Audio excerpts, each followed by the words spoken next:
नमस्कार दोस्तों, स्वागत है आप सभी का आपके अपने YouTube चैनल स्टडी ट्री पर।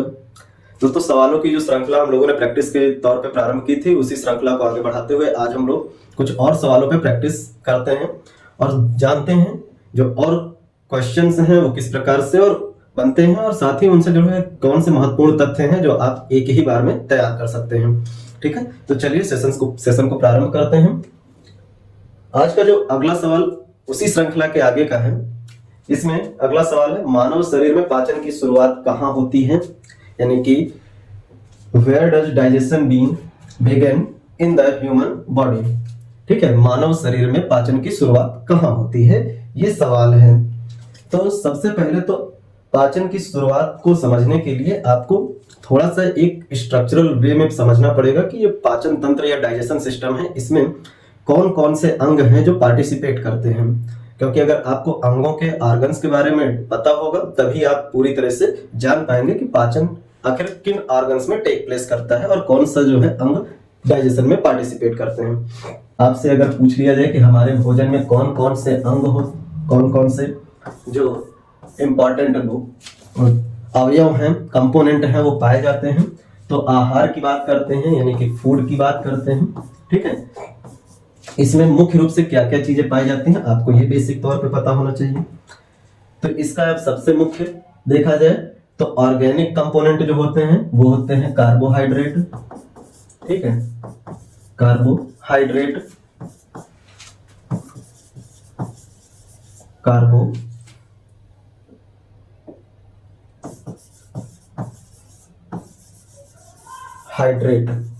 ठीक है।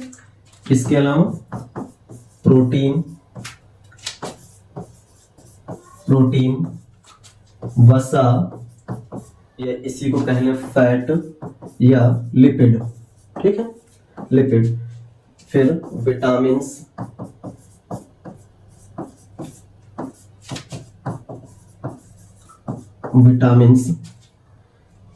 फिर इसी में आ जाते हैं खनिज लवण। ठीक है, खनिज लवण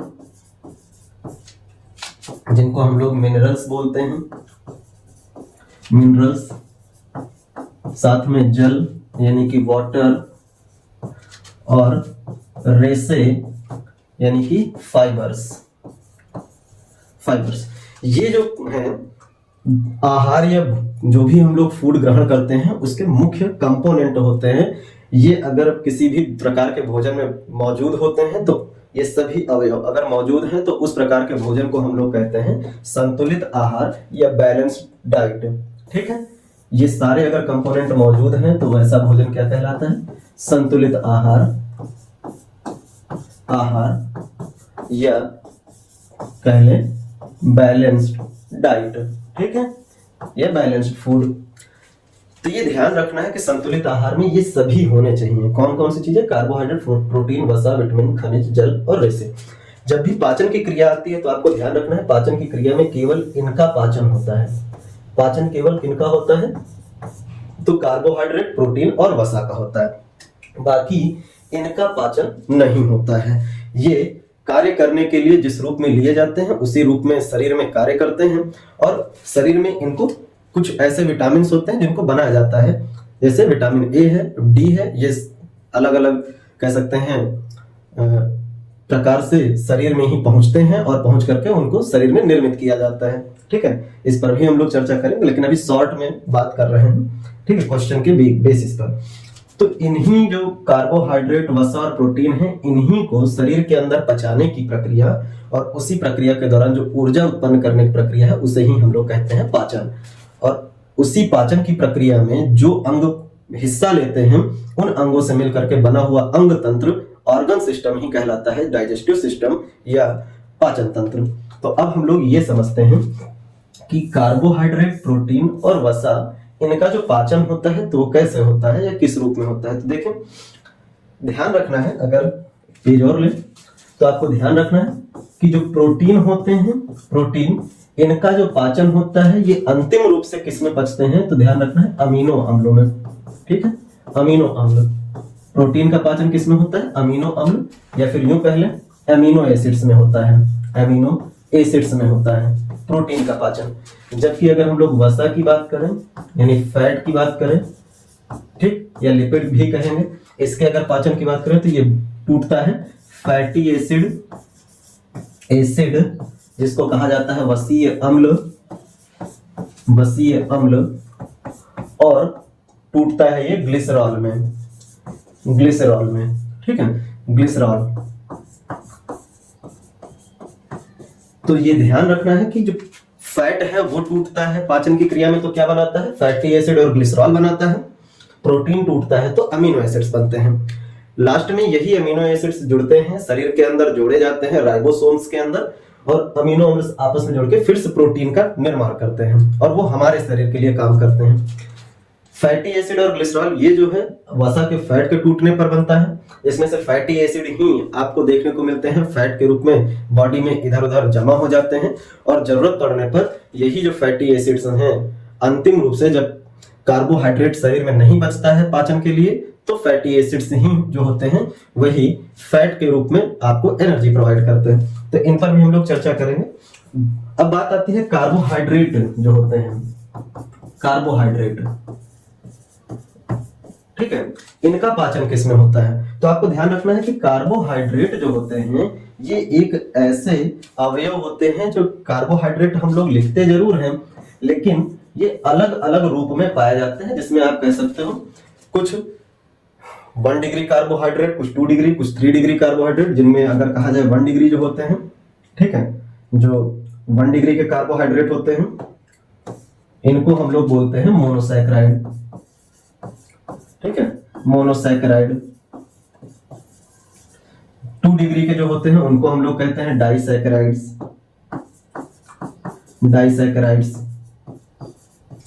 जबकि जो 3 डिग्री होते हैं उनको हम लोग कहते हैं ओलिगोसैकेराइड्स। तो कार्बोहाइड्रेट अलग अलग रूपों में पाए जाते हैं। अब ये जो मोनोसैकेराइड, डाइसैकेराइड और ओलिगोसैकेराइड आपको देखने को मिलते हैं, अगर इनके हम कॉमन एग्जांपल की बात करें जिनको हम लोग इनहेल करते हैं तो हमारे शरीर में पहुंचते हैं, उनमें ही आपको देखने को मिल जाते हैं जैसे सुक्रोज, ठीक है, जैसे फ्रक्टोज, जैसे माल्टोज, जैसे गैलेक्टोज, ठीक है, जैसे गैलेक्टोज। इसी तरह इसी में आपको देखने को मिल जाएगा जैसे सेलुलोज।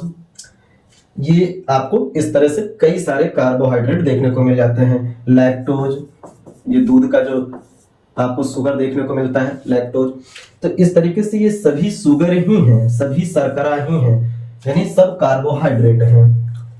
अब ये सभी अगर टूटते हैं तो ये टूट करके अंतिम रूप से जिसमें परिवर्तित होते हैं वो होता है ग्लूकोज, ठीक है, ग्लूकोज। जब भी भोजन का पाचन होता है तो हमारे शरीर में कार्बोहाइड्रेट के सभी रूपों का पाचन अंतिम रूप से ग्लूकोज में होता है, और इसी ग्लूकोज के रूप में कोशिका के अंदर ग्लूकोज पहुंचता है और वहां पर माइटोकॉन्ड्रिया, पहले कोशिका द्रव में ग्लाइकोलिसिस चक्र चलता है और 2 एटीपी ऊर्जा वहां मिल जाती है, फिर वहां से पायरुविक अम्ल के रूप में माइटोकॉन्ड्रिया में यही ग्लूकोज टूटने के बाद पहुंच जाता है और वहां माइटोकॉन्ड्रिया के अंदर हमें 36 एटीपी की ऊर्जा मिल जाती है। तो अंतिम रूप से ग्लूकोज में ही कोशिका के अंदर जो कार्बोहाइड्रेट है वो पहुंचता है पाचन होकर के। अब इसी ग्लूकोज की जो प्रक्रिया है, बनने की जो प्रक्रिया है, इसी को पाचन कहा जाएगा, जिसमें बड़े कार्बनिक अणु जो हैं ये टूटेंगे और छोटे कार्बनिक अणु में परिवर्तित होंगे। अगर कार्बोहाइड्रेट टूटेगा तो ग्लूकोज बनाएगा, कार्बोहाइड्रेट बड़े मॉलिक्यूल हैं, टूट जाएंगे ग्लूकोज छोटे मॉलिक्यूल में। वसा बड़ा मॉलिक्यूल है, टूट जाएगा फैटी एसिड और ग्लिसरॉल छोटा मॉलिक्यूल। प्रोटीन बड़ा मॉलिक्यूल है जिसको हम लोगों ने ग्रहण किया है, टूटेगा। अमीनो अम्ल छोटा मॉलिक्यूल है। इन रूपों में टूट करके हमारे शरीर के अंदर ये कोशिकाओं में पहुंचाए जाएंगे। तो पाचन तंत्र के अंदर ऐसे अंग जिनके द्वारा बड़े कार्बनिक अणुओं को छोटे कार्बनिक अणुओं में परिवर्तित करने या तोड़ने की प्रक्रिया होती है, उन्हीं अंगों को हम लोग कहेंगे पाचन तंत्र के अंग, और उन अंगों से मिलकर के जो पूरा अंग तंत्र बनेगा उसे हम लोग कहेंगे पाचन तंत्र या डाइजेस्टिव सिस्टम। तो ये बेसिक है जिसको आपको ध्यान रखना है। अब आते हैं इसी पूरी प्रक्रिया में जो हम लोगों ने मानव शरीर में पाचन की शुरुआत कहाँ होती है, यानी कि ये जो सारी प्रक्रियाएं हैं ये कहाँ होती हैं। तो फिगर देखते हैं जिसके आधार पे ही हम लोग आगे पूरी चर्चा को लेके चलेंगे। अब देख, एक बात और ध्यान रखनी है, अभी स्ट्रक्चर बना लेते हैं तो उसके बाद हम बात करते हैं। तो आपको एक बात और ध्यान रखनी है, जिसमें कि पाचन की क्रिया में कुछ अंग ऐसे भी होते हैं जो पार्टिसिपेट तो नहीं करते हैं, लेकिन वो पाचन के लिए यानी पाचन तंत्र के लिए बहुत ज्यादा महत्वपूर्ण अंग के रूप में कार्य करते हैं।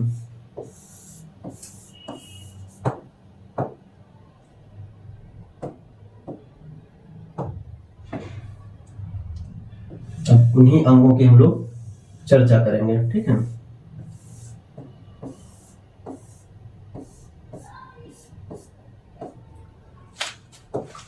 यहां से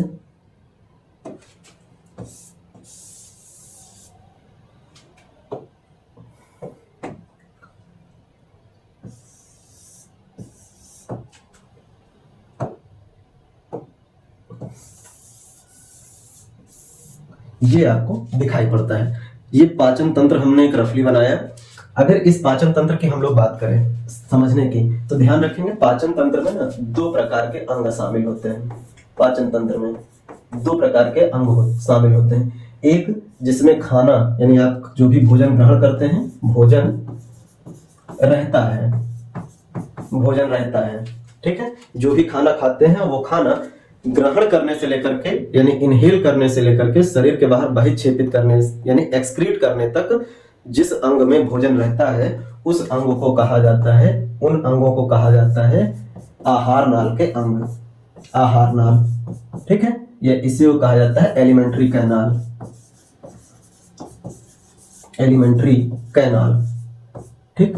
आहार नाल, एलिमेंट्री कैनाल, भोजन ग्रहण करने से लेकर शरीर के बाहर बहिक्षेपित यानी त्यागने तक जिस अंग में या जिस हिस्से में भोजन रहता है उस पूरे हिस्से को क्या कहते हैं, एलिमेंट्री कैनाल या आहार नाल। दूसरा वो होता है जिसमें भोजन नहीं जाता लेकिन भोजन को पचाने के लिए जरूरी रस उत्पन्न करते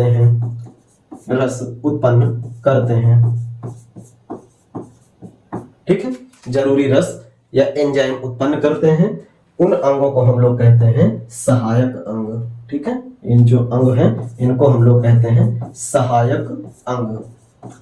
अब इन सहायक अंगों की बात करें तो सहायक अंग जो होते हैं, इन अंगों में आपका ये लीवर शामिल होता है, यकृत शामिल होता है, अग्नाशय शामिल होता है और मुख में लार ग्रंथियां पाई जाती हैं वो शामिल होती हैं। तो मुख की लार ग्रंथियां यानी सलाइवरी ग्लैंड्स, लीवर यानी यकृत और अग्नाशय यानी पैनक्रियास, ये तीन अंग ऐसे हैं जिसमें भोजन नहीं जाता लेकिन ये भोजन को पचाने के लिए जरूरी रस और एंजाइम उत्पन्न करते हैं। इन्हें एलिमेंट्री कैनाल का सहायक अंग बोला जाता है, ठीक है।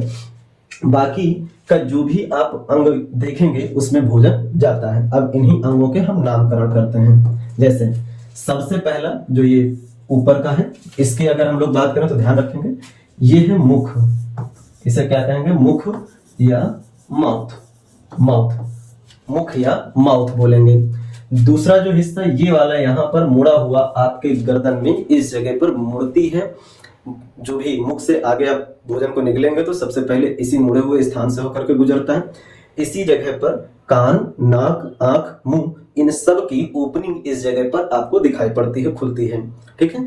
इसीलिए कई बार होता है कि जब भी आप आंख में दवा डालते हैं या फिर नाक में या फिर कान के थ्रू कुछ भी होता है तो आपको सारा महसूस होता है गले के अंदर, ठीक है, क्योंकि ये सारी कनेक्टिंग, सारा ओपनिंग गले में होता है। और गले में ही आगे ये नाक की ओपनिंग खुलती है जो आगे विंड पाइप या ट्रैकिया से कनेक्ट होती है और वो विंड पाइप भी इसी जगह पर यहाँ कनेक्ट होता है। अभी केवल हम पाचन तंत्र के बारे में थोड़ा सा बेसिक बता रहे हैं, इसलिए बहुत ज्यादा अंदर नहीं जाएंगे। तो इसी मुड़े हुए हिस्से को हम लोग कहते हैं ग्रसनी बोलते हैं या फेरिंग्स बोलते हैं, ठीक है।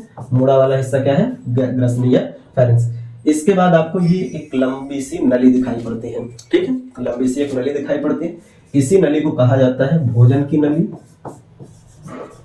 भोजन की नली, ठीक है, यानी फूड पाइप, फूड पाइप। और इसी को कहा जाता है, या करके हम लिख देते हैं, और इसी को फूड पाइप को ही कहा जाता है ग्रास नली,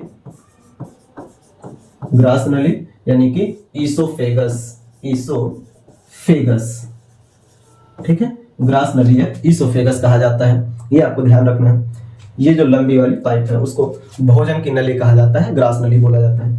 देन इसके बाद आपको ये जो चौड़ा वाला हिस्सा दिखाई पड़ता है यही है पेट, इसको पेट कहेंगे, उदर कहेंगे, आमाशय कहेंगे, अलग अलग नामों से जाना जाता है। आमाशय यानी स्टमक की बात कर रहे हैं, ठीक है, स्टमक।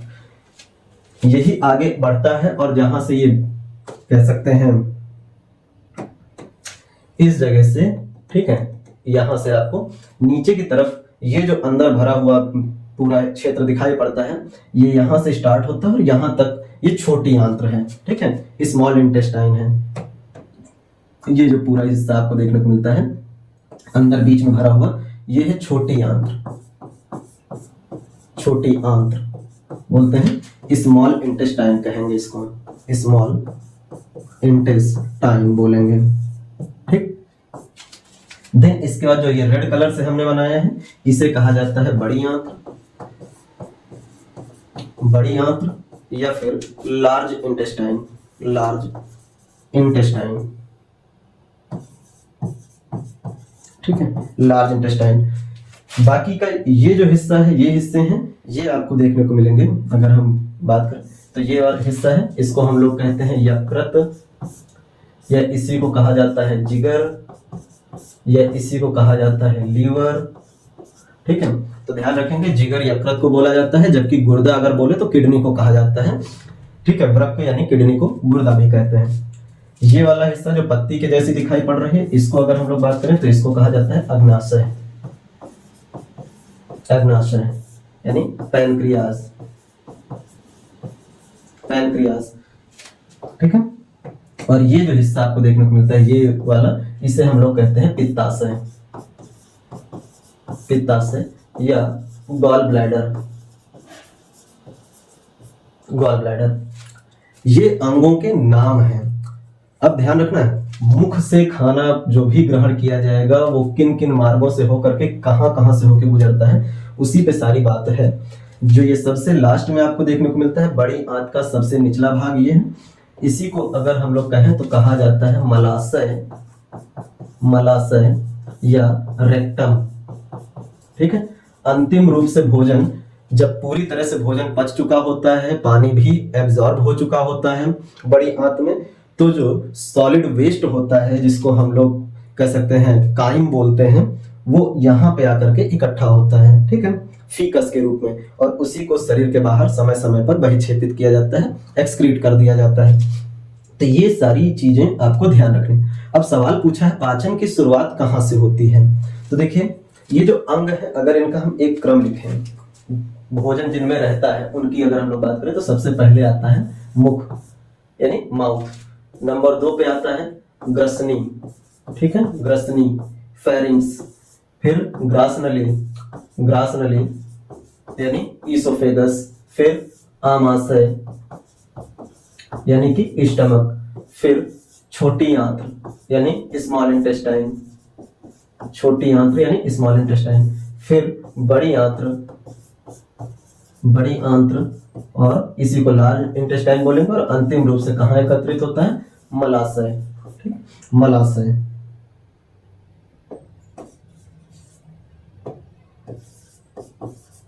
या रेक्टम बोलेंगे, ठीक है। ये है माउथ, ये है फेरिंग्स,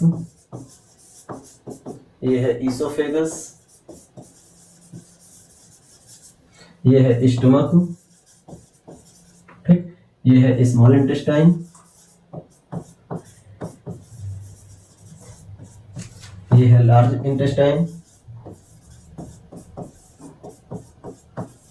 और ये है रेक्टम। ये वो अंग हैं जिनमें भोजन रहता है। सहायक में हमने कौन कौन से बना, यकृत यानी कि लीवर, लीवर, ठीक है। और कौन सी, लार ग्रंथि सबसे टॉप पे है, ठीक है। अगर बात करें तो सबसे पहले मुख में ही होती है लार ग्रंथि, या यूं इसी को कह लें लार ग्रंथि, यानी सलाइवरी ग्लैंड।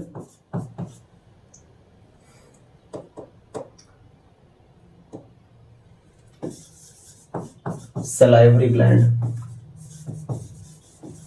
ठीक है। देन इसी के बाद आता है नंबर 2 पे यकृत, लीवर, और नंबर 3 पे आता है अग्नाशय, अग्नाशय यानी पैनक्रियास, पैनक्रियास। तो ये आपको ध्यान रखना है अंगों की बात। तो ये आहार नाल के भाग हैं, ये सहायक अंग है। भोजन यहाँ ग्रहण करने से उत्सर्जित करने तक यानी शरीर से बाहर त्यागने तक यहाँ रहता है, जबकि ये वो अंग है जो जरूरी रस और एंजाइम निकालते हैं।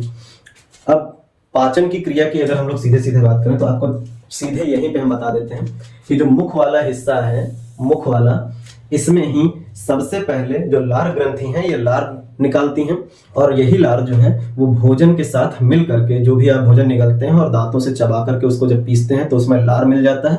लार में मौजूद होती है एंजाइम, नाम होता है टायलिन, ठीक है। लार में कौन सी एंजाइम होती है, टायलिन होती है, जो कहाँ निकलती है, मुख में निकलती है, माउथ में निकलती है। और यही जो टायलिन एंजाइम है, ध्यान रखेंगे लार में 2 एंजाइम होंगे, एक टायलिन और एक लाइसोजाइम, लेकिन जो पाचन की क्रिया में भाग लेता है वो टायलिन है, जबकि लाइसोजाइम होता है वो जीवाणुओं की कोशाभित्ति को तोड़ने का कार्य करता है, यानी सेल वॉल को तोड़ देता है जीवाणुओं की, जिससे जीवाणु नष्ट हो जाते हैं भोजन के।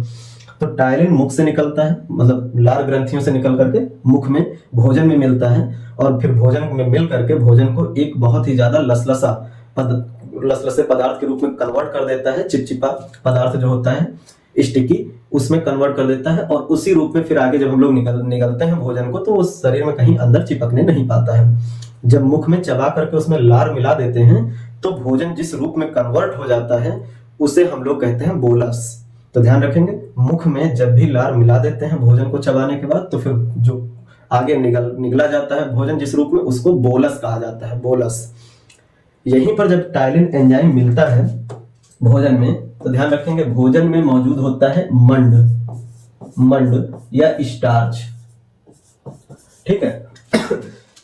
अगर आप आलू, चावल, मक्का ये सब अगर आप खा रहे हैं तो इनमें मंड पाया जाता है, स्टार्च बहुत बड़ी मात्रा में पाया जाता है। और इस स्टार्च को, अगर ये स्टार्च भोजन में मौजूद है तो सबसे पहले इस स्टार्च का पाचन मुख में ही कौन कर देगा, टायलिन एंजाइम, और किसमें स्टार्च को कन्वर्ट कर देता है, माल्टोज शुगर में कन्वर्ट कर देता है, ठीक है। माल्टोज जो कि कार्बोहाइड्रेट का एक प्रकार है। आगे कार्बोहाइड्रेट के रूप में भोजन पहुंच रहा है, बाकी प्रोटीन पहुंच रहे हैं, उनका पाचन यहां से प्रारंभ होगा। ध्यान रखेंगे मंड का पाचन यहां होगा, जबकि प्रोटीन की पाचन की क्रिया, प्रोटीन का पाचन आमाशय से शुरू होगा, स्टमक से प्रारंभ होगा, जबकि स्मॉल इंटेस्टाइन में प्रोटीन, प्रोटीन, वसा, कार्बोहाइड्रेट, कार्बोहाइड्रेट के सभी रूप जो होंगे उनका पाचन छोटी आंत्र में होगा। और इन सभी रूपों का पाचन छोटी आंत्र में हो जाता है, इसलिए कहेंगे कि भोजन का पाचन अंतिम रूप से कहाँ होता है, तो छोटी आंत्र में। भोजन अंतिम रूप से पच जाता है, भोजन का अंतिम रूप से पाचन होता है, अंतिम रूप से पाचन होता है, ठीक है, पाचन होता है। जबकि बड़ी आंत जो होती है वो जब भोजन पच चुका होता है तो उस बड़ी आंत के अंदर केवल और केवल पचे हुए भोजन से जल का अवशोषण होता है, जल का अवशोषण होता है, अवशोषण होता है, यानी वाटर एब्जॉर्ब होता है, ठीक है, वाटर एब्जॉर्ब होता है। तो केवल बड़ी आंत में जल का अवशोषण होता है, छोटी आंत में प्रोटीन, वसा, कार्बोहाइड्रेट के सभी रूप का पाचन अंतिम रूप से होता है। आमाशय में यानी स्टमक में केवल प्रोटीन पचता है। ग्रास नली, ग्रसनी और ग्रास नली में ध्यान रखना है भोजन का कोई भी प्रकार, किसी भी प्रकार का पाचन नहीं होता है।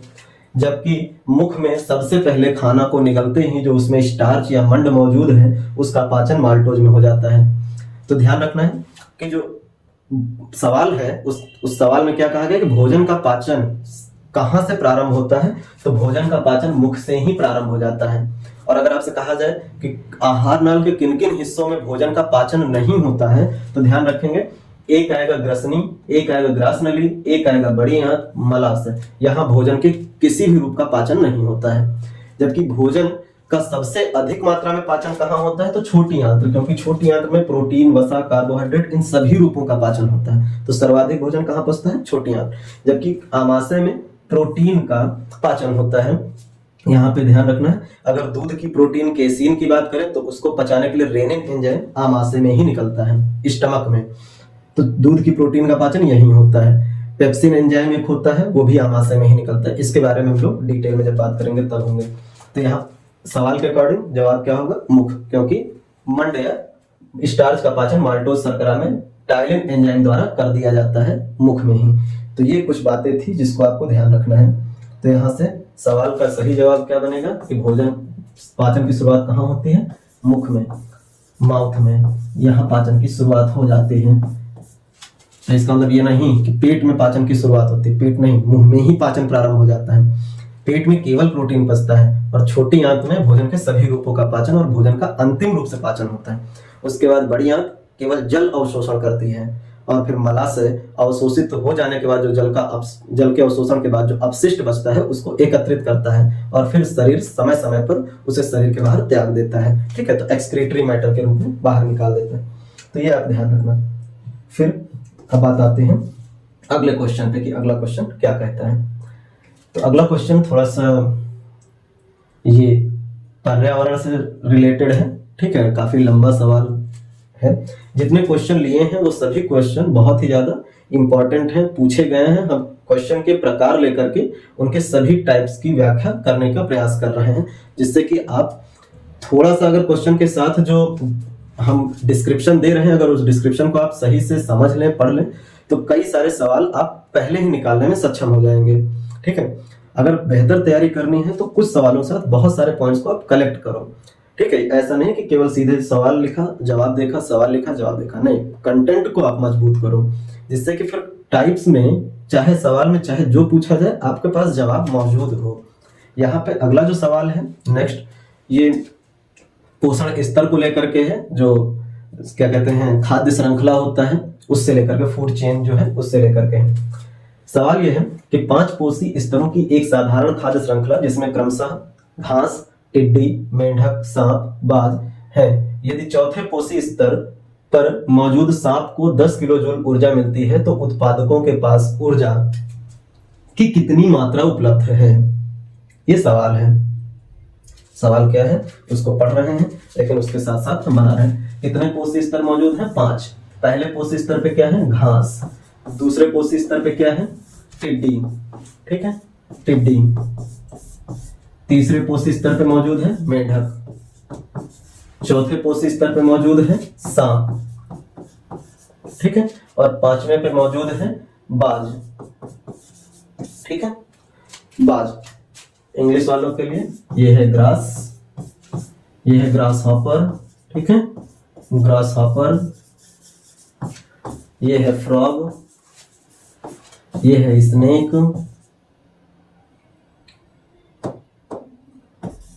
स्नेक, और ये है बाज यानी फाल्कन। ठीक है, ईगल मतलब चील होता है, फाल्कन मतलब बाज होता है। तो 5 पोषी स्तर हैं। सवाल ये कह रहा है कि अगर चौथे पोषी स्तर पर 10 किलो जूल की ऊर्जा है, 10 किलो जूल की ऊर्जा है, तो उत्पादक यानी कि ये जो है ये उत्पादक, इनके पास कितनी ऊर्जा होगी, कितनी ऊर्जा होगी, ये सवाल है। ठीक है, उत्पादकों के पास कितनी ऊर्जा होगी। तो जब भी सवाल कोई पूछा जाए तो सवाल क्या कह रहा है उसको समझने के लिए उसके जरूरी तथ्य जो है उसको अलग कर लिया जाता है, लिख लिया जाता है, जिससे सवाल और आसान बन जाता है समझना। किसी भी सब्जेक्ट का हो, चाहे फिजिक्स का हो, चाहे केमिस्ट्री का हो, बायो का, अगर ऐसे सवाल है तो सबसे पहले उसके कंपोनेंट को अलग करने चाहिए, ठीक है, ताकि सवाल आसान हो जाए। तो 5 पोषक स्तर हैं, चौथे पर 10 किलो जूल की ऊर्जा है, पहले के पास कितनी ऊर्जा होगी, ये सवाल है। तो इसको करने के लिए ध्यान रखेंगे, ये पोषण स्तर है। जो पहला पोषण स्तर है ये ट्रॉपिक लेवल, ये पोषण स्तर कहेंगे, ये पहला है, ठीक है। दूसरा पोषण स्तर है ट्रॉपिक लेवल 2 है, ट्रॉपिक लेवल 3, ट्रॉपिक लेवल 4, 5, ये सभी सीक्वेंस से पहले ही लिखे हुए हैं, ठीक है, इस लिखे हुए हैं, ये ट्रॉपिक लेवल है, पोषण स्तर है। अब ध्यान रखना है कि जो पहला पोषण स्तर होता है ये उत्पादक या प्रोड्यूसर्स का होता है, जबकि दूसरा पोषण स्तर जो भी होता है कभी भी ये उपभोक्ता का होता है, उपभोक्ता यानी कंज्यूमर्स का होता है। उत्पादक यानी प्रोड्यूसर्स और उपभोक्ता मतलब कंज्यूमर्स। अब कंज्यूमर्स दूसरे पोषण स्तर पे आते हैं, लेकिन इस पोषण स्तर के आगे जितने होंगे वो सभी कंज्यूमर होंगे, इसलिए इनको कह दिया जाएगा प्राथमिक उपभोक्ता, या फिर यूं कह लें प्राइमरी कंज्यूमर्स, ठीक है। तो प्राइमरी कंज्यूमर्स, प्राइमरी कंज्यूमर्स। दूसरे जो होते हैं यानी जो तीसरे पोषण स्तर पे आ रहे हैं वो होते हैं द्वितीय उपभोक्ता, यानी कि सेकेंडरी कंज्यूमर्स, ठीक है, शॉर्ट में हम लिख देते हैं, आप समझ लेना। चौथे पोषण स्तर यानी ट्रॉफिक लेवल 4 पे आते हैं तृतीयक उपभोक्ता, तृतीयक उपभोक्ता, उपभोक्ता आते हैं, ये भी आपको समझना है, ठीक है, जिससे एक ही जगह से पॉइंट आ जाए। टर्शियरी, ठीक, टर्शियरी कंज्यूमर्स, कंज्यूमर्स। और अंतिम में आते हैं तृतीयक के बाद जिनको हम लोग कहेंगे सर्वोच्च, सर्वोच्च या चतुर्थ। ध्यान रखेंगे चतुर्थ के बाद बहुत ही रेयर श्रृंखला का केस बनता है जिसमें 5वीं उपभोक्ता का क्रम आता है, ठीक है। तो चतुर्थ उपभोक्ता तक ही बहुत ज्यादा देखने को मिलता है आपको, और यही जो चतुर्थ होता है वही सर्वोच्च हो जाता है, ठीक है, यानी कि हायर कंज्यूमर, हायर कंज्यूमर, ये आपको ध्यान रखना है। सबसे लास्ट वाला, इसी में टर्म ये दे देते हैं, सवाल पूछ लेता है कि किस पोषण स्तर पर उत्पादक पाए जाते हैं, किस पोषण स्तर पर द्वितीयक उपभोक्ता है, किस पोषण स्तर पर तृतीयक होते हैं, किस पोषण स्तर पर सर्वोच्च होते हैं। तो आपको ध्यान रखना है पहला पोषण स्तर उत्पादकों का होगा, हमेशा होगा। दूसरा पोषण स्तर प्राथमिक उपभोक्ता का होगा, लेकिन जो प्राथमिक होते हैं ये सदैव शाकाहारी ही होते हैं, यही ध्यान रखना है कि प्राथमिक उपभोक्ता या दूसरा ट्रॉपिक लेवल जो बनेगा वो हमेशा शाकाहारी जंतुओं का ही बनता है। तीसरा जो पोषण स्तर है, तीसरा ये जो बनता है ये मांसाहारी जंतुओं का बनता है, मांसाहारी का। शाकाहारी यानी हर्बीवोर्स और मांसाहारी यानी कॉर्निवोर्स का बनेगा।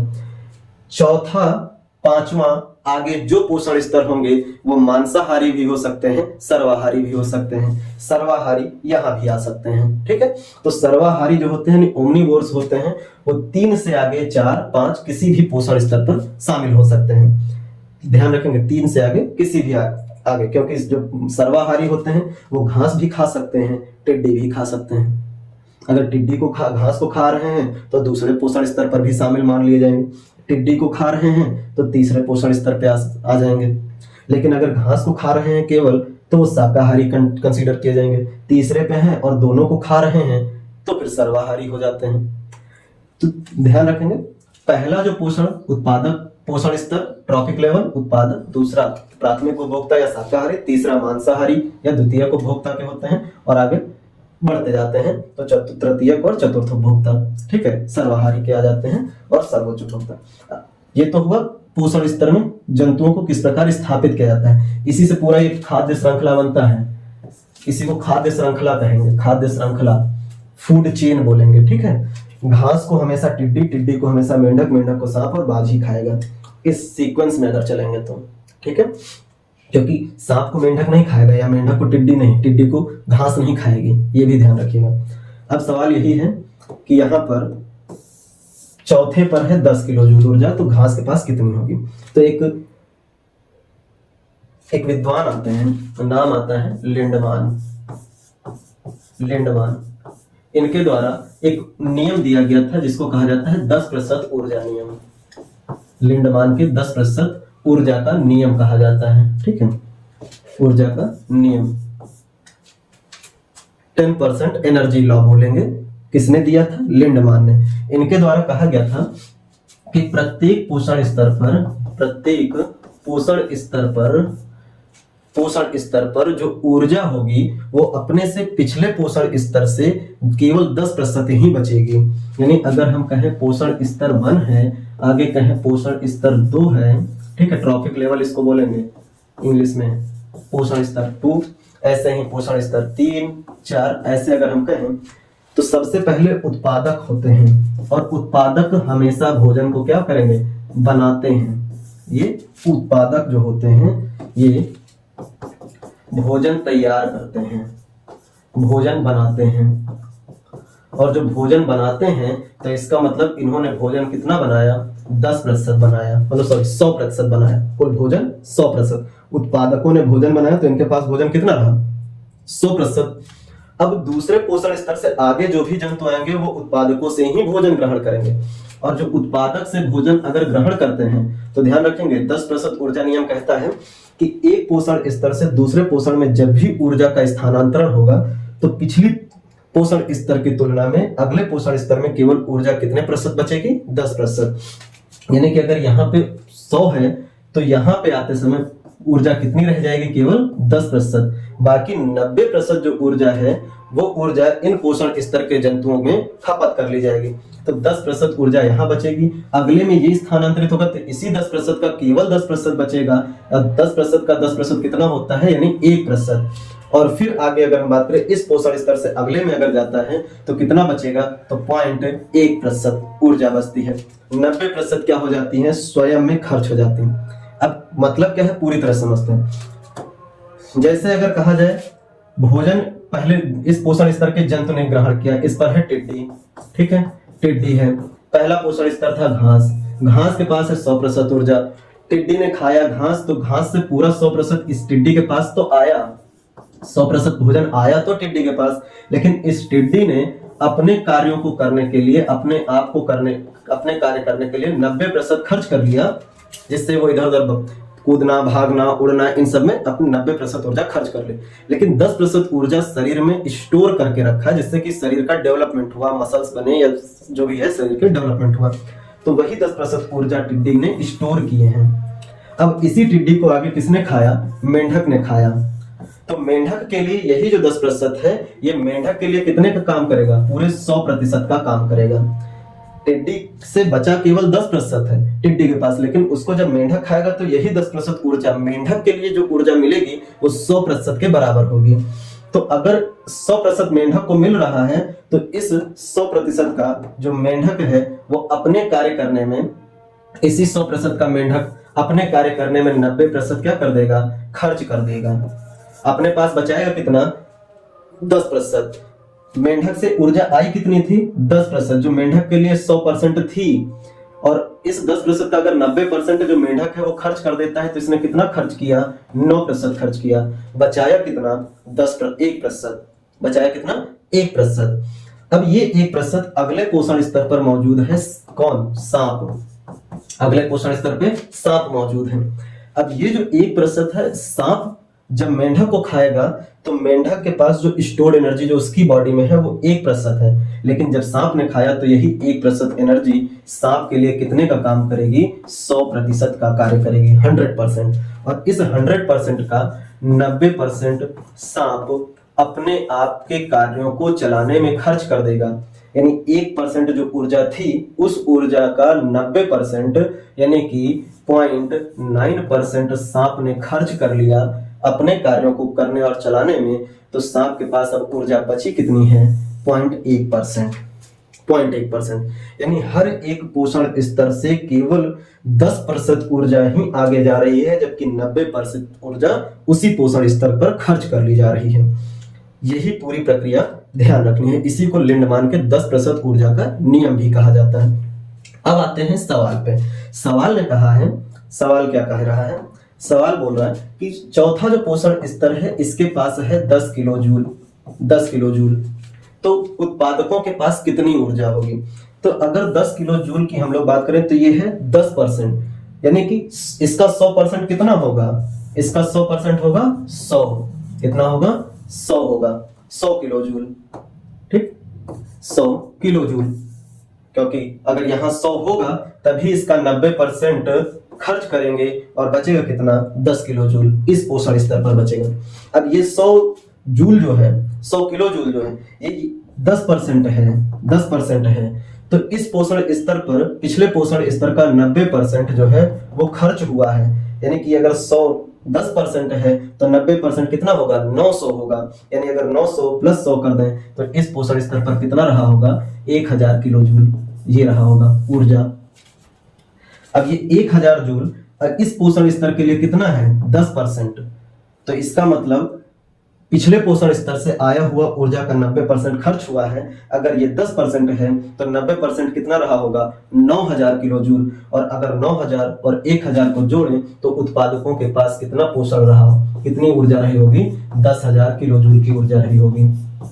ये जवाब है उत्पादकों के पास, यानी उत्पादकों के पास 10000 किलो जूल था जिसको टिड्डी ने खाया, तो टिड्डी के पास 1000 जूल ऊर्जा बची और 9000 इसने खर्च कर दिए। टिड्डी को मेंढक ने खाया तो मेंढक की इस 1000 किलो जूल ऊर्जा का 900 किलो जूल मेंढक ने खर्च कर लिए, बचाया कितना 10%, और फिर यही 10% जो 100 किलो जूल है ये सिर्फ सांप ने खाया, तो सांप के लिए इस यही जो है 100 जूल की ऊर्जा 100% की तरह काम करेगी, जिसका 90% यानी 90 सांप खर्च कर देगा और बचाएगा कितना 10 किलो जूल। इसी के आगे 5वां पोषण स्तर है बाज का। तो अगर आपसे सवाल किया जाए बताओ बाज के पास कितनी ऊर्जा होगी, तो उम्मीद है आप बता लोगे, ठीक है, फिर भी एक बार प्रयास करो।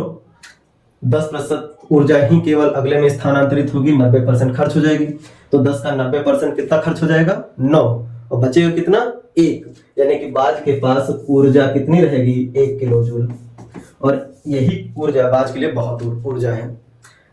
यानी हर एक पोषण स्तर पे आप इस तरह से बढ़ते चले जाते हैं, तो ध्यान रखिएगा ऐसे सवाल जब आए तो ये लिंडमान के 100% ऊर्जा का नियम होता है। तो सब अब इसी में सवाल पूछा जाता है कि किसी खाद्य श्रृंखला में सबसे अधिक पोषक सबसे अधिक ऊर्जा किस स्तर पर होता है, तो पोषण स्तर 1 पर, और सबसे कम ऊर्जा कहाँ पे होता है, तो जो अंतिम पोषण स्तर होगा वहां पे सबसे कम ऊर्जा होगी। अगर एक खाद्य श्रृंखला दे दी जाए, जंगल की खाद्य श्रृंखला, जैसे अगर हम एक आपसे सवाल कर ले रहे हैं जिसमें हमने कहा कि पेड़ है, ठीक है, पेड़ है, पेड़ को खाया किसने हिरण ने, ठीक है, हिरण को खा लिया भेड़िया ने, ठीक है, और भेड़िया को खा लिया शेर ने, ये पोषण स्तर बना जंगल का, ठीक है, जंगल की खाद्य श्रृंखला बनी। हम आपसे पूछे सबसे ज्यादा ऊर्जा किसके पास होगी और सबसे कम ऊर्जा किसके पास पहुंचेगी, तो सबसे ज्यादा ऊर्जा पेड़ के पास होगी, पहला पोषण स्तर है, इसलिए इसका 10% यहाँ पहुंचेगा, 10% इसकी ऊर्जा यहाँ आएगी, इससे 10% ऊर्जा यहाँ आएगी, यानी सबसे कम ऊर्जा वाला जो पोषण स्तर है वो किसका है शेर का है। शेर के पास ऊर्जा सबसे कम स्थानांतरित होगी, तो ये ध्यान रखिएगा 10% ऊर्जा हर एक पोषण स्तर पे 10-10%। किसने बताया, लिंडमान ने बताया, तो ध्यान रखेंगे ये बात, ठीक। अब आते हैं नेक्स्ट सवाल पे। अगला सवाल कह रहा है लंग्स में ऑक्सीजन और कार्बन डाइऑक्साइड का आदान प्रदान किस प्रक्रिया से होता है, ठीक है। तो लंग्स में आदान प्रदान की बात कर रहे हैं, किस प्रक्रिया से होता है, तो ध्यान रखेंगे ये समझने के लिए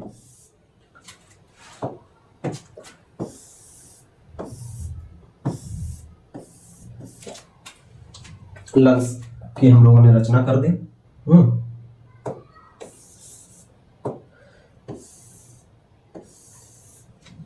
ठीक, ये लंग्स बनाया हमने, एक जानबूझ के बड़ा और एक छोटा किया है, ठीक है, ताकि क्योंकि कुछ पॉइंट और समझाने हैं आपको।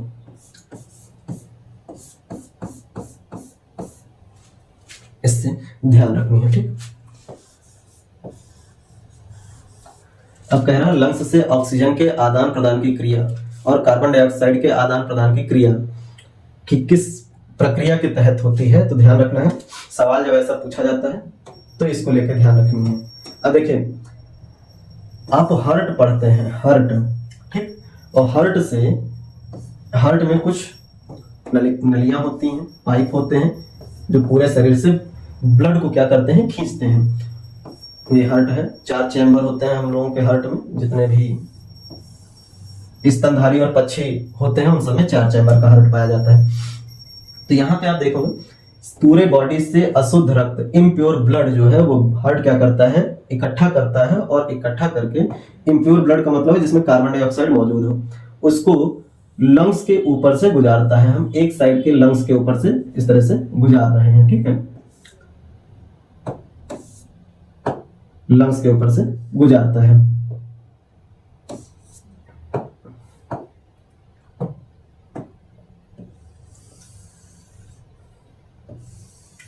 ऐसा हमने बनाया, ठीक है। ये इम्प्योर ब्लड आ रहा है और ये प्योर ब्लड है। प्योर ब्लड है, प्योर ब्लड का मतलब ऑक्सीजन से युक्त है, ऑक्सीजन से युक्त है, और ये इम्प्योर ब्लड का मतलब है कार्बन डाइऑक्साइड से युक्त है। यानी इस ब्लड में कार्बन डाइऑक्साइड मौजूद है, और जो हार्ट में वापस लौट रहा है ये ऑक्सीजन युक्त है। पूरी बॉडी से इम्प्योर ब्लड हार्ट क्या करता है, खींचता है, और खींच करके ये पहले स्टेप में जो दायां आलिंद होता है, इस दायां आलिंद में ब्लड भरा जाता है, अशुद्ध रक्त, और उसके बाद इससे निकल करके दूसरे नंबर पे दाएं निलय में, आलिंद को एट्रियोल या ऑरिकल कहते हैं और निलय को वेंट्रिकल बोला जाता है। वेंट्रिकल में फिर ब्लड पहुंचाया जाता है, और वेंट्रिकल से इसी ब्लड को बाहर निकाला जाता है, और जो लंग्स है, फेफड़ा है, इसके ऊपर से गुजारा जाता है। और जब फेफड़े पर से कार्बन डाइऑक्साइड युक्त ब्लड गुजरता है, उसी दौरान हम लोग श्वसन की क्रिया में फेफड़ों के अंदर कौन कौन सी गैस भर लेते हैं, तो हवा में मौजूद सभी गैसें भरते हैं। ये मत कहिएगा कि केवल ऑक्सीजन भरते हैं, नहीं, हवा में जो भी गैसें मौजूद हैं, कौन कौन सी गैसें मौजूद हैं, नाइट्रोजन कितनी 78%, कार्बन डाइऑक्साइड कितनी है 0.03%, ऑक्सीजन कितना है 21%, ठीक है। और इनर्ट गैसें, अक्रिय गैसें भी हवा में मौजूद हैं, इनर्ट गैसेस ये मौजूद है 0.97%। इन इनर्ट गैसेज में सबसे ज्यादा 0.93% पाई जाती है आर्गन गैस। और सवाल कहा जाए कौन सी इनर्ट गैस वायु में नहीं मौजूद होती है या वायुमंडल में नहीं पाई जाती है, तो आपको ध्यान रखना है आर्गन। आर्गन जो है, सॉरी आर्गन कह रहे हैं, आर्गन तो सबसे ज्यादा पाई जाती है, जो रेडॉन होती है वो नहीं पाई जाती है। टोटल इनर्ट गैस जो होते हैं, इनर्ट गैस, इनके बारे में ध्यान रखना, ये helium, neon, argon, krypton, xenon और रेडॉन, ये 6 गैसें हैं इनर्ट, अक्रिय गैस जिनको कहा जाता है, निष्क्रिय या नोबेल गैस भी कहेंगे इसी को। इन सभी गैसों में जो रेडॉन होता है, जो रेडॉन गैस है, ये वायुमंडल में नहीं पाई जाती, वायुमंडल में नहीं पाई जाती। तो कौन सी गैस वायुमंडल में नहीं होती है, रेडॉन नहीं होती है। और कौन सी अक्रिय गैस सबसे ज्यादा मौजूद होती है, तो आर्गन 0.93%, बाकी 0.04% में हीलियम, नियॉन, क्रिप्टॉन और जीनॉन मौजूद हैं वायुमंडल के अंदर। तो जब भी हम लोग सांस लेते हैं तो ये सारी गैसें फेफड़ों में भरते हैं, लेकिन बाकी सभी गैसों की जरूरत हमारे शरीर को नहीं होती। हमारे शरीर को केवल और केवल कौन सी गैस से काम होता है, वो होता है ऑक्सीजन, ठीक है। कौन सी गैस से काम होता है, तो ध्यान रखेंगे ऑक्सीजन से केवल काम होता है।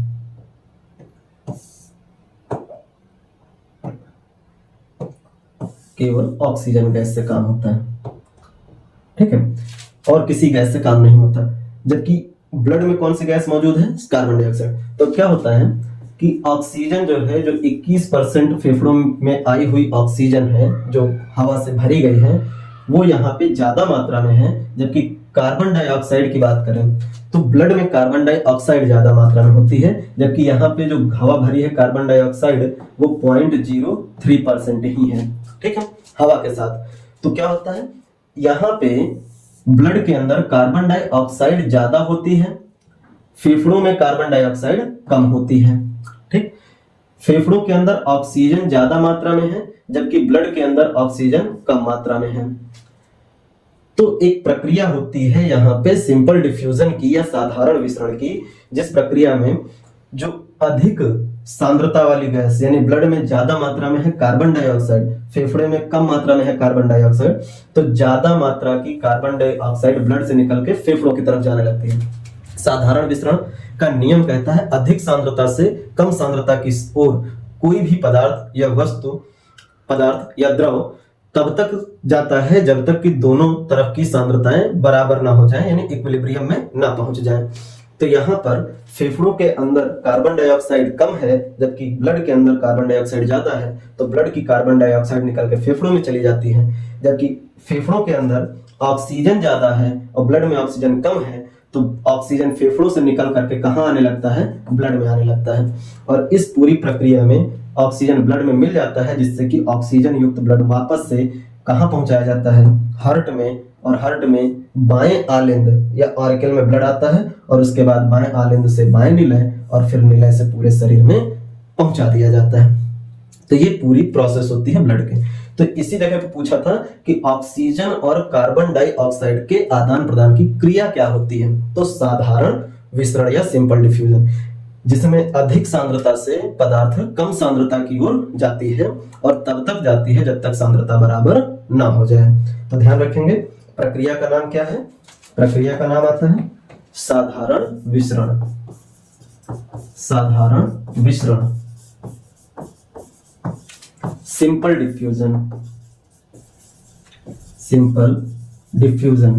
ठीक है, किसी को दिक्कत यहाँ पे मेरे ख्याल से नहीं होनी चाहिए। फिर भी अगर दिक्कत है तो इस पे जो हम लोग टॉपिक करेंगे, सब्जेक्ट पे चर्चा करेंगे, तब वहां अच्छे से इस पर चर्चा हम लोग करेंगे। लेकिन आपको ध्यान रखना है कि कार्बन डाइऑक्साइड युक्त ब्लड जो है उसमें ज्यादा कार्बन डाइऑक्साइड है, जो ब्लड हम लोगों ने जो वायु ग्रहण किया है उसमें कार्बन डाइऑक्साइड कम है। इसी पूरी प्रक्रिया में आप ये बात ध्यान रख सकते हैं कि ये तो कार्बन डाइऑक्साइड और ऑक्सीजन तब है जब हम लोगों ने फेफड़ों में इनको भरा है, तो सेम वही मात्रा है जब जो मात्रा वायुमंडल में गैस की होती है। लेकिन जब बाहर निकालते हैं फेफड़ों से, वायु छोड़ी जाती है, सांस लेने के बाद सांस जब छोड़ते हैं हम लोग, तो छोड़ी गई वायु में आपको ध्यान रखना है कि ऑक्सीजन का परसेंटेज केवल बच जाता है 17% बाहर छोड़ी गई वायु में, और कार्बन डाइऑक्साइड का परसेंटेज हो जाता है 4%। इसीलिए हम लोग बोलते हैं कि श्वसन की क्रिया में हम लोग ऑक्सीजन ग्रहण करते हैं और कार्बन डाइऑक्साइड बाहर निकालते हैं, क्योंकि जब श्वसन की क्रिया की थी तो वायुमंडल से गई थी ऑक्सीजन 21%, जब छोड़ी हम लोगों ने वायु, सांस छोड़ी, तो उसमें जो वायु है उसमें ऑक्सीजन बची 17%, यानी ऑक्सीजन कम हुआ, मतलब अंदर हम लोगों ने ले लिया। वहीं सांस लिए थे तो कार्बन डाइऑक्साइड गया था 0.03%, और जब सांस छोड़ी हम लोगों ने तो कार्बन डाइऑक्साइड रिलीज कितनी हुई, 4%, यानी कि कम गई थी, बाहर आई ज्यादा मात्रा में, तो कार्बन डाइऑक्साइड ज्यादा हुई। तो इसीलिए कहते हैं ऑक्सीजन लेते हैं और कार्बन डाइऑक्साइड छोड़ते हैं। लेकिन ध्यान रखेंगे हम लोग सारी गैस लेते हैं और सारी गैस छोड़ते हैं। ऑक्सीजन देखिए लिए थे लेकिन बाहर भी निकाले हैं ऑक्सीजन। तो श्वसन की क्रिया में ये हम लोग देखते हैं, जब ऑक्सी श्वसन की प्रक्रिया पढ़ते हैं और श्वासोच्छ्वास पढ़ते हैं, ब्रीदिंग पढ़ते हैं, तो वहां पे बात करते हैं कि कितना हम लोगों ने कितने परसेंटेज में लिया। बाकी इसी 78% लेते हैं, 78% निकाल देते हैं। 0.97% ग्रहण किए थे और 0.97% निकाल दिए। तो ये सवाल थे। ठीक, अगला सवाल कह रहा है, क्लास थोड़ी सी लंबी जा रही है लेकिन आप समझते हुए चलेंगे तो लंबी नहीं लगेगी। नेक्स्ट अगला सवाल कह रहा है, एक वस्तु का ताप फ़ारेनहाइट पैमाने पर 352 डिग्री फ़ारेनहाइट है, तो उस वस्तु का ताप सेल्सियस और केल्विन पैमाने पर कितना होगा। ठीक है, सेल्सियस और केल्विन पैमाने पर ताप पूछा गया है, फ़ारेनहाइट पे दिया गया है 352 डिग्री फ़ारेनहाइट। सवाल समझते हैं, लेकिन समझने से पहले कुछ बात पता होनी चाहिए। पता क्या होना चाहिए, पैमाना। कुछ पैमाने आपको पता होने चाहिए। ठीक है, पैमाने की बात करें तो जैसे सेल्सियस, फ़ारेनहाइट, ठीक है, केल्विन, र्यूमर, ये जो पैमाने हैं मुख्य पैमाने यही हैं जिनसे सवाल पूछे जाते हैं। अब इन पैमानों की न्यूनतम ताप पता होना चाहिए, न्यूनतम ताप यानी मिनिमम टेम्परेचर, और अधिकतम ताप यानी मैक्सिमम टेम्परेचर। अब अधिकतम ताप का मतलब ये नहीं है कि ये कितना अधिकतम मापेंगे, जो भी ध्यान रखना है ताप लिए गए हैं यहाँ पे,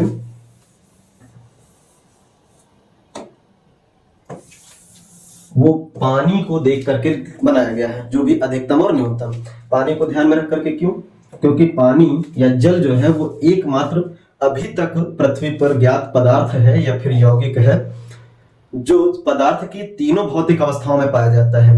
तीनों भौतिक अवस्था मतलब जो तीन फिजिकल मुख्य स्टेट हैं किसी भी पदार्थ के, कौन कौन से? ठोस यानी सॉलिड, द्रव यानी लिक्विड, और गैस जो कि गैस ही कहा जाता है। इन तीनों अवस्था में पाया जाता है। पानी तीनों अवस्था में होता है। पदार्थ की कितनी फिजिकल स्टेट है? ठोस, द्रव और गैस, ये तीन फिजिकल स्टेट हैं। ठीक है, इसी ये तीनों अवस्थाएं पानी रखता है। ठोस के रूप में पानी क्या है? बर्फ। द्रव के रूप में पानी पानी ही है। ठीक है, और गैस के रूप में पानी क्या है? वाष्प या भाप है। ये गैस के रूप में पानी है।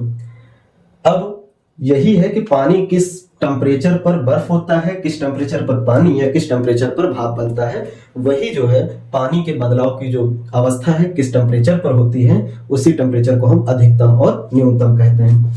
अब पानी एक ऐसा टेम्परेचर होगा पानी का जिस पर पानी लिक्विड ही रहता है, लेकिन उस टेम्परेचर के नीचे जाने पर, जैसे अगर हम कहें एक ऐसा टेम्परेचर जो 0 डिग्री होता है सेल्सियस में, और एक ऐसा टेम्परेचर जो 100 डिग्री सेल्सियस होता है, ठीक है, सेल्सियस पैमाने पर 100 डिग्री होता है, जिसके बीच अगर पानी का टेम्परेचर देखा जाए तो वो द्रव अवस्था में होगा।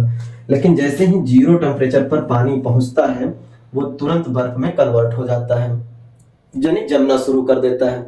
0 के पीछे बर्फ के रूप में पानी होगा और 0 के इधर आएंगे तो पानी द्रव की अवस्था में पाया जाएगा। इसी से पूरा निकल के आता है बिंदुएं। आपको इस जगह पर ये बात भी समझ लेनी चाहिए। ठीक है, यहां पर अगर हम बात करें तो ये है टेम्परेचर 0 डिग्री सेल्सियस की बात, या यूं कह लें, पहले हम टेम्परेचर न लिख करके हम कहें कि यहाँ पर वो टेम्परेचर आता है जिसके जहां पर पानी ठोस में कन्वर्ट होता है और ठोस पानी में कन्वर्ट होता है, और सेल्सियस पैमाने पर वो टेम्परेचर है 0 डिग्री। और यहाँ पर वो टेम्परेचर आता है जहां पर पानी भाप में बदलता है और भाप पानी में बदलता है। जब बर्फ पिघलता है और द्रव में बदलता है तो इसको कहा जाता है गलनांक या मेल्टिंग पॉइंट। गलनांक या मेल्टिंग पॉइंट, ध्यान रखेंगे। बर्फ के पिघलने की क्रिया किस ताप पर होगी? तो सेल्सियस पैमाने पर 0 डिग्री सेल्सियस, यानी 0 डिग्री सेल्सियस ही वो ताप होगा जिस पर बर्फ गलेगा पानी में। लेकिन यही 0 डिग्री सेल्सियस है जिस पर पानी जमता भी है और जम करके ठोस बनता है, यानी बर्फ बनता है। इस बिंदु को कहेंगे, नीचे देखो ये एरो हमने दिखाया है द्रव से ठोस की तरफ, और इसी बिंदु को हम लोग बोलते हैं हिमांक बिंदु या फ्रीजिंग पॉइंट। हिमांक या फ्रीजिंग पॉइंट, ठीक है, और गलनांक यानी मेल्टिंग पॉइंट। तो बर्फ का गल के द्रव बनना या द्रव का यानी पानी का बर्फ बनना, दोनों किस टेम्परेचर पर हो रहे हैं? सेल्सियस पैमाने पर 0।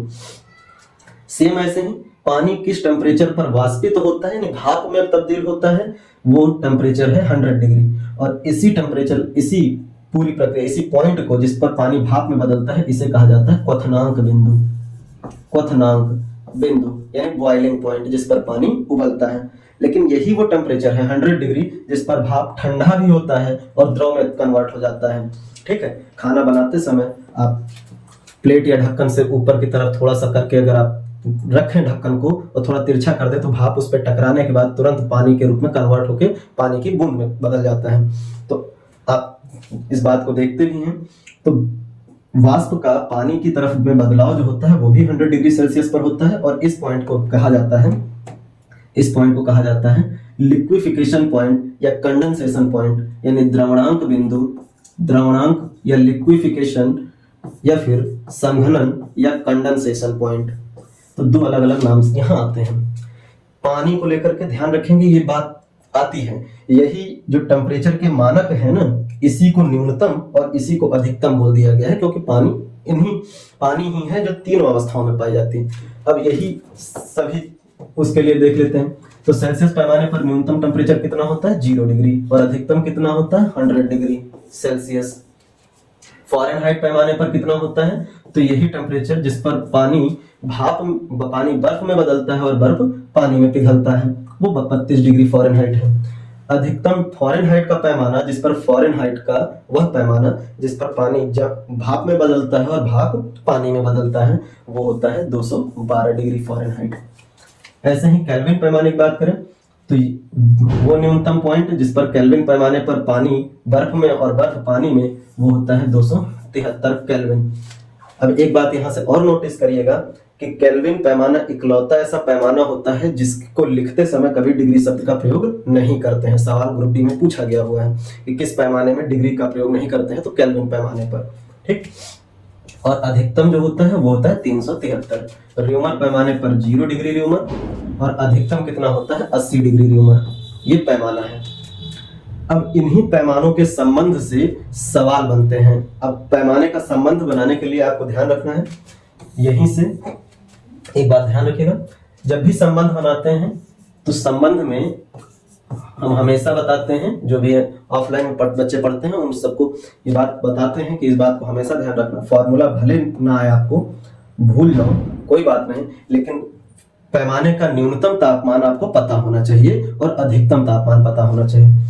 इससे फिर फॉर्मूला बन जाता है। तो पैमाना माइनस न्यूनतम तापमान, ठीक है, न्यूनतम तापमान बटे में रखते हैं अधिकतम और न्यूनतम के बीच के खानों का अंतर। ठीक है, अंतर रखते हैं, यानी इन दोनों के बीच खानों का जो अंतर होगा वो बटे में रखा जाएगा और जो पैमाना लेंगे उससे न्यूनतम तापमान को घटा के लिखेंगे। जैसे फॉर्मूला बनाते हैं तो केल्विन सेल्सियस पैमाना, यानी सेल्सियस माइनस क्या करेंगे, न्यूनतम तापमान क्या होता है 0 बटे खाने का अंतर क्या होता है, तो 0 और 100 के बीच का अंतर जो होता है खानों का, वो 100 होता है।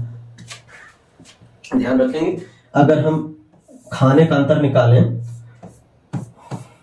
ठीक है, ये ऐसे अगर हम कहें ये 0 है, 1 है, 2 है, 3 है, 4 है, 5 तक का पैमाना लिखा गया है, 0 से 5 तक। तो 5 तक में कितने खाने मिल रहे हैं, तो 1 2 3 4 5। तो ऐसे ही जब 0 से स्टार्ट करके हम लोगों ने 100 तक लिखा है, तो 100 तक में टोटल खाने कितने मिलेंगे 100। लेकिन वहीं अगर ये पैमाना हम कहीं कह दें कि अगर यही पैमाना हम लोग, ठीक है, यही पैमाना अगर हम लोग 1 से स्टार्ट करें, 1 से, तो 1 से स्टार्ट करेंगे तो देखिए केवल खाने कितने मिलेंगे 1 2 3 4। ठीक है, इसलिए ध्यान रखेंगे 0 से स्टार्ट है तो खाने कितने मिलेंगे 100 मिलेंगे। तो पैमाना माइनस न्यूनतम ताप बटे खाने का अंतर इज इक्वल लगाएंगे। दूसरा पैमाना लिखेंगे फ़ारेनहाइट माइनस न्यूनतम तापमान बटे खाने का अंतर, यहाँ पे निकलता है 180। 212 और 32 का अंतर 180 है। केल्विन लिखते हैं तो केल्विन माइनस 273 जो न्यूनतम टेम्परेचर है बटे खाने का अंतर कितना आएगा 100। ऐसे ही र्यूमर पैमाना माइनस 0 बटे खाने का अंतर 80। ये हम लोग फॉर्मूला बनाते समय करते हैं। 0 को माइनस करने पर और 0 को माइनस करने पर कोई फर्क नहीं पड़ता है, जबकि अगर इसको काट दें तो आपको 5 से 20 से सभी कट जाएंगे। ठीक है, 20 पंचे 100, 20 9 या 180, 20 पंचे 100 और 20 चौके 80।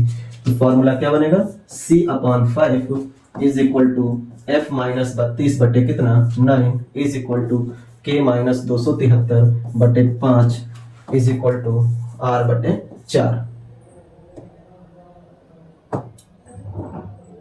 R बटे 4, ये रहा फॉर्मूला। फॉर्मूला तैयार है। अब फॉर्मूला तैयार है तो अब सवाल कर लेते हैं। सवाल दिया क्या है एक बार देख लेते हैं। फ़ारेनहाइट पैमाने पर 352 डिग्री है, तो सेल्सियस और केल्विन पे बताना है। चलिए सॉल्व करते हैं सवाल को। तो पहले बारी बारी से रिलेशन दिखाएंगे, एक बार सेल्सियस के साथ फ़ारेनहाइट का और एक बार केल्विन के साथ। तो फ़ारेनहाइट में दिया है तो पहले फ़ारेनहाइट का लिखेंगे F माइनस 32 बटे क्या 9 इज इक्वल टू सेल्सियस का लिखेंगे, क्योंकि सेल्सियस में निकालना है तो C बटे 5। F की जगह पे क्या रखेंगे 352 जो कि दिया गया है, माइनस का 32 बटे 9 और क्या होगा C बटे 5। घटा देंगे और घटाएंगे तो कितना मिलेगा 320 बटे 9 बराबर कितना C बटे 5। कटेगा अगर काटना चाहे तो, कट रहा है कि नहीं कट रहा है, नहीं कट रहा है ऐसे। ठीक है, 9 चौक 36 हो जाता है। क्रॉस मल्टीप्लाई कर देते हैं, 5 को उधर लेके जाते हैं तो 320 गुणा 5 बटे क्या करेंगे 9 बराबर C। काट देंगे तो काटते हैं या मल्टीप्लाई करके काटते हैं, ठीक है। 0 0 1600 बटे कितना 9 बराबर C, ये निकाला, ठीक है। तो इसको हम ऐसे लिख लेते हैं C बराबर 1600 बटे कितना 9, ठीक है। अगर काटें तो कितने से कटेगा, ठीक, 3 त्रिका 9, 3 पचे 15, 3 त्रिका 9, ठीक है। फिर 3 त्रिका 9 पॉइंट 3 3, ये चलता चलेगा ऐसे ही, ठीक है।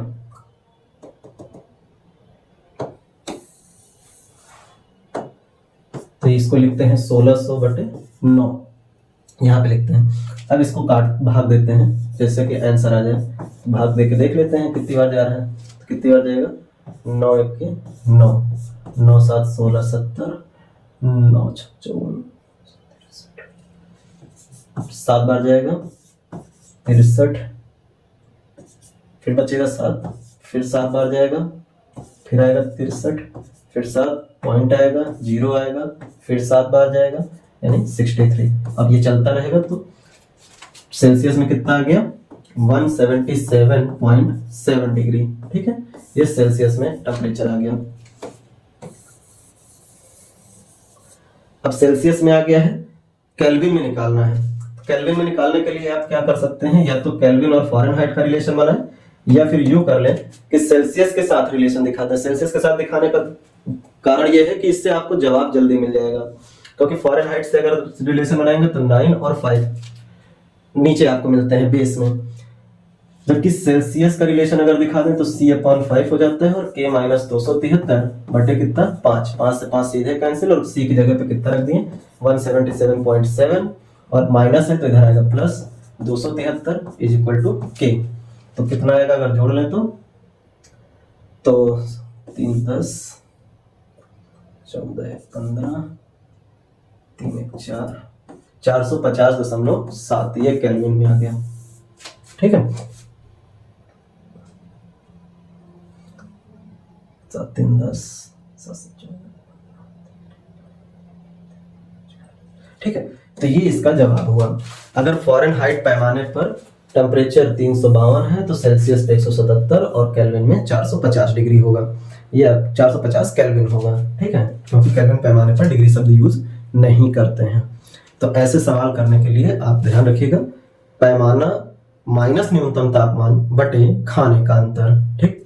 तो यहाँ से आपको ये सवाल ध्यान रखने हैं। अब आगे कुछ सवाल हैं, लेकिन पहले आप कितने यहाँ तक तैयार करें, और इसके बाद अगर आपको कोई परेशानी है इन सवालों को लगाने में आती है तो कमेंट बॉक्स में कमेंट करें, और अगर कोई सवाल आपके उसमें है तो उस सवाल को भी आप कमेंट में पूछ सकते हैं। अगर कोई टॉपिक आपके लिए बहुत महत्वपूर्ण है तो उन टॉपिक्स पे आप चर्चा के लिए कमेंट में कह सकते हैं, जिससे कि उस टॉपिक को लेकर के सबसे पहले ज़्यादा लोग जिस टॉपिक को लेकर के बात करेंगे कि इस पर चर्चा की जाए तो पहले उस टॉपिक को खत्म किया जाएगा। लेकिन ग्रुप डी जिसकी वैकेंसी भी आ गई है, तो आपको ध्यान रखना है कि साइंस बहुत जरूरी फैक्टर है उस एग्जाम को क्वालिफाई करने का। तो उसके लिए आपको ध्यान रखना है कि जो बताया जा रहा है उसको लेकर तैयारी करते रहें, ठीक है। तो प्रैक्टिस भी करें और कंटेंट भी तैयार करें। बाकी मिलेंगे नई क्लास में नए प्रैक्टिस सेशन के साथ, तब तक के लिए नमस्कार, धन्यवाद।